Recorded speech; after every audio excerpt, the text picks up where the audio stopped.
नमस्कार दोस्तों, मैं आपको बताना चाहूँगा कि बाबा का ढाबा, अम्मा की रसोई, चाची का चूल्हा, इन सभी के बारे में आपने बहुत अच्छी तरह से जाना और सुना है। आज मैं आपको गैंगस्टरों के ढाबे के बारे में बताऊँगा। जगवीर उर्फ जग्गू फौजी, उसका भाई हरवीर सिंह, पुत्रगण पूरन सिंह निवासी मोहकमपुर, तहसील इगलास, अलीगढ़। इन दोनों भाइयों ने इगलास थाने में बेसवा कस्बे में आतंक मचा रखा है और एक ढाबा खोल रखा है। बेसवा की जो परदी है उसके बीचों बीच अलीगढ़ मथुरा रोड पर स्थित ये ढाबा अपराधियों का केंद्र बना हुआ है।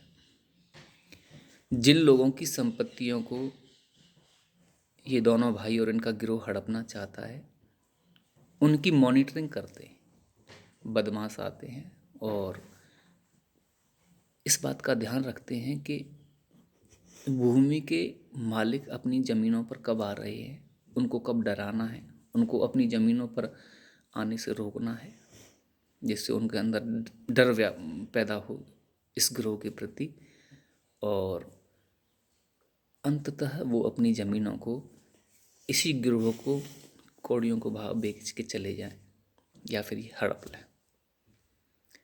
कहानी स्टार्ट होती है सन 1999 से।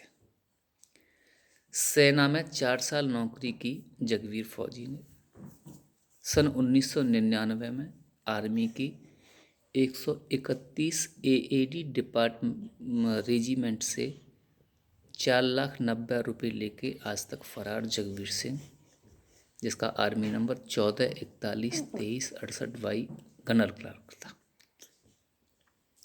उस अपराध के लिए आज तक उसको कोई सज़ा नहीं मिल पाई। जगवीर का हौसला आगे बढ़ा। थाना इगलास के क्षेत्र में भूमाफिया गिरोह बनाया। पिछले 12 वर्षों से निरंतर अपराध किए। थाना इगलास में 2 दर्जन मुकदमे, 2 गैंगस्टर हिस्ट्री सीट खोली। अपराध की इस दुनिया में अपनी पत्नी संगीता को लाया, जो मथुरा से 302 120 में आज तक फरार है। भाई हरवीर सिंह, जो खुद गैंगस्टर है। बेटा आकाश, जिस पर थाना टप्पल में 2 मुकदमे दर्ज हैं। करोड़ों रुपए की संपत्ति बेसवा क्षेत्र में हड़पी, फर्जी कागज तैयार किए। छोटे मोटे गुंडे जो पूरे इलाके में रहते थे उनको इकट्ठा किया और एक बहुत बड़ा गैंग बनाया। सातिर इतना कि 2 दर्जन अपराध होने के बावजूद भी 302, 307, हजारों तरह की धाराएं, लेकिन जगवीर का कोई कुछ नहीं बिगाड़ सका। मेरी माताजी की ज़मीन वहीं है बिस्वा में, जिसके फर्जी कागज़ तैयार किए जगवीर ने चौथ वसूली की मांग की। मेरी माताजी के सह खातेदार धर्मवीर सिंह ने थाना इगलास में एफआईआर करवाई। इसमें चार्जशीट लगी, उसके खिलाफ केस ट्रायल पे है। पिछले कई वर्षों से निरंतर फर्जी केस में फंसाने की प्रयास किया जा रहा है।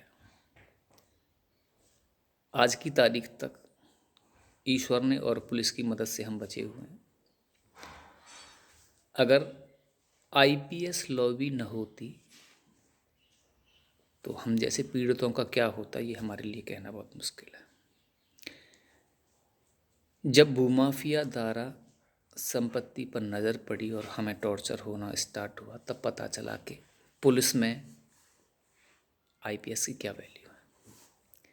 कानून व्यवस्था, लॉ एंड ऑर्डर, जस्टिस, ये सब चीज़ें हमसे दूर चली जाती हैं अगर आईपीएस लॉबी ना होती तो। वर्ष 2016 में परम आदरणीय श्री लव कुमार जी,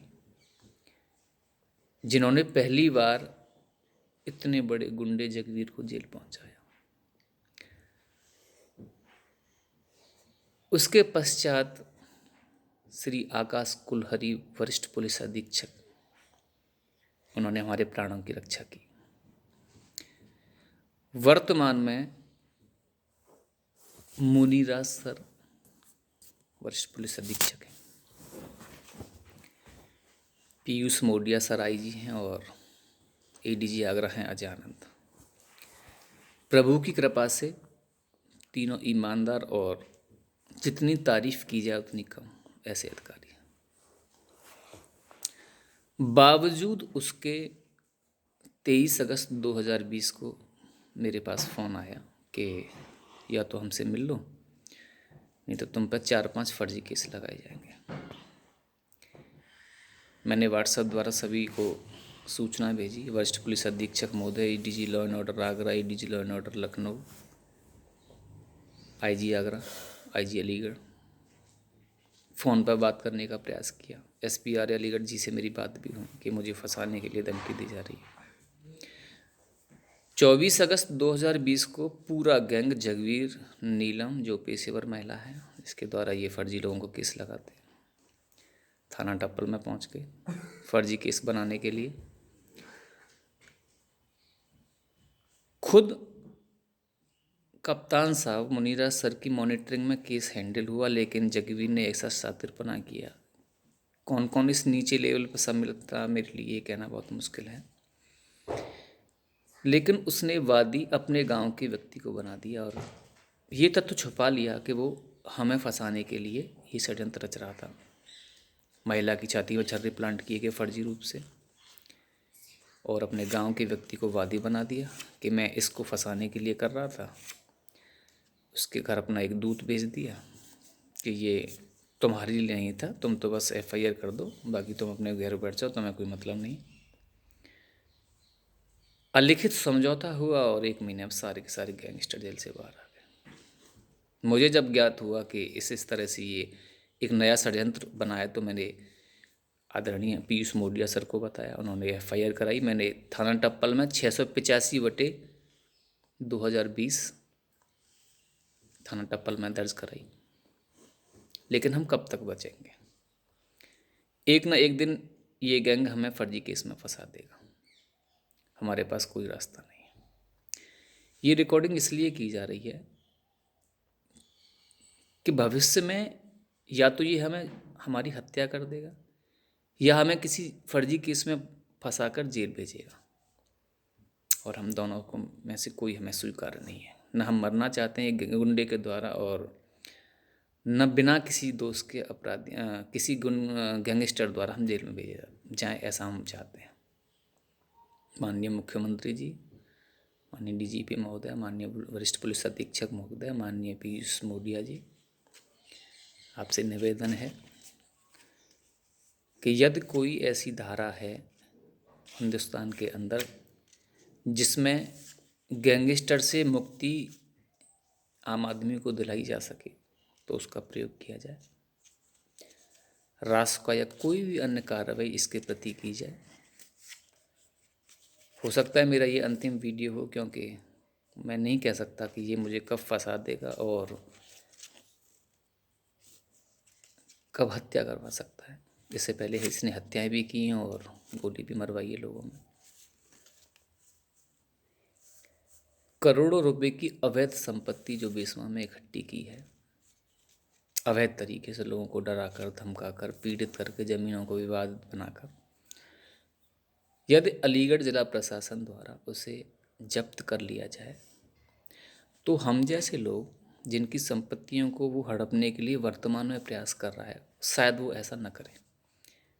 एक संदेश जाए गुंडों के लिए, गैंगस्टरों के लिए कि जो संपत्तियां उन्होंने पहले हड़पी, जब वही सरकार ने जब्त कर ली तो भविष्य में भी वो जब्त करेगा तो उसका भी यही हाल होगा।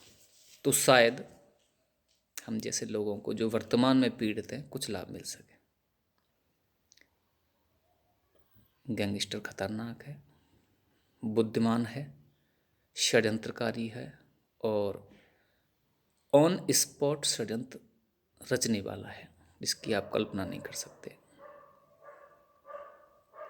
मेरी फरियाद है संपूर्ण देश के पुलिस अधिकारियों से, माननीय मुख्यमंत्री जी से, कि जब पूरे उत्तर प्रदेश में गैंगस्टरों के खिलाफ कार्रवाई की जा रही है तो इस दुर्दांत अपराधी के प्रति भी की जाए।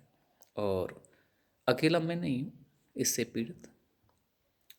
ये अलग बात है कि वर्तमान में मैं टारगेट पे हूँ, बहुत लोग पीड़ित हैं, सैकड़ों किसान और व्यापारी इससे पीड़ित हैं। पूरा कस्बा राहत की सांस लेगा। इसी प्रार्थना के साथ मैं आपसे फिर निवेदन करता हूँ, माननीय मुख्यमंत्री जी, माननीय वरिष्ठ पुलिस अधीक्षक महोदय, माननीय एडीजी अजयनानंद और पीयूष मौर्य सर, कोई भी धारा अगर ऐसी है जिससे गैंगस्टर, भूमाफिया, संगठित गिरोह करने वालों से मुक्ति मिल सके तो दिला दीजिए। जय हिंद, जय भारत।